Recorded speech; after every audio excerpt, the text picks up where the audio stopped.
เบิ่งกีฬาดึงเสือก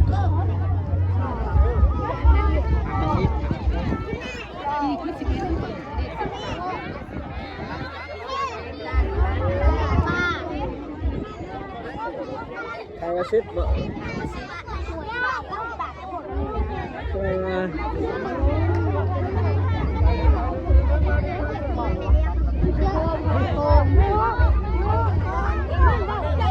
ขึ้นได้ที่แข็งๆเลย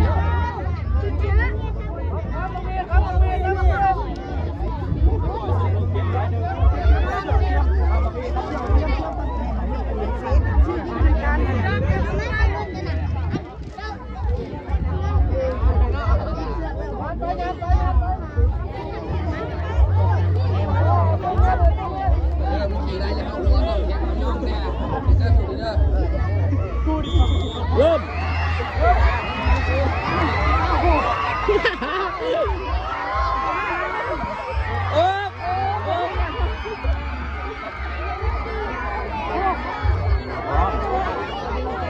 ี่เขาเอาเท่านั้นก่อนเลยมันจะดันเลยทั้งนั้นได้เงินก่อนเนาะทั้งนั้นชนะเลยเขาเป่าบีดเลยเนี่ยเจ้าบุรีตีเลยตึงเลย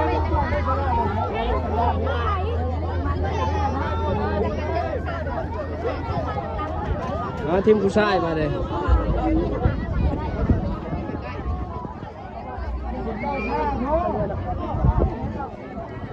การแข่งขันกีฬา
กองเชียร์ทางหลัง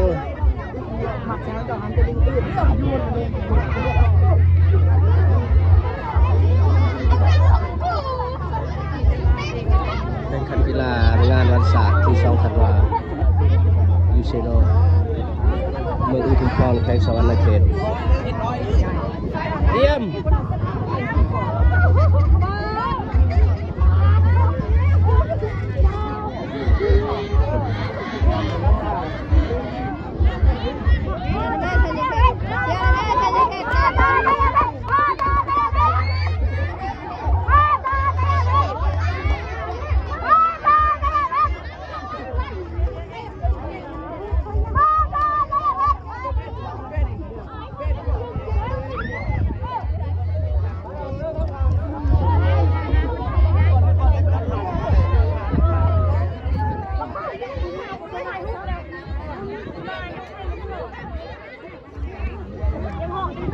นั้นไม่ตัวใหญ่ๆเนาะมันเป็นแบบตามเรียนวะทางแรกชิงจังหวะก่อนนี่เดี๋ย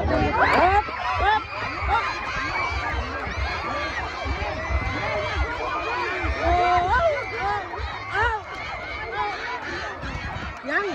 ยังโอ้ทางนั้นชนะอีกแล้วแห้งนิดเดียว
ที่หนึ่ง เปลี่ยนไปเปลี่ยนไป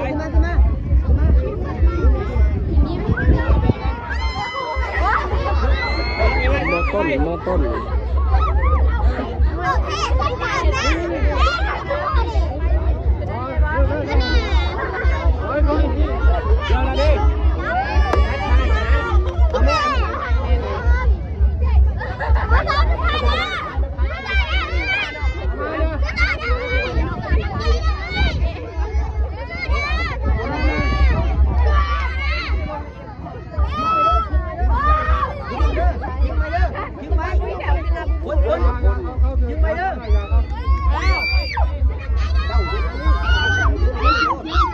ปีนท้องไปแล้วชนะเขาท้อง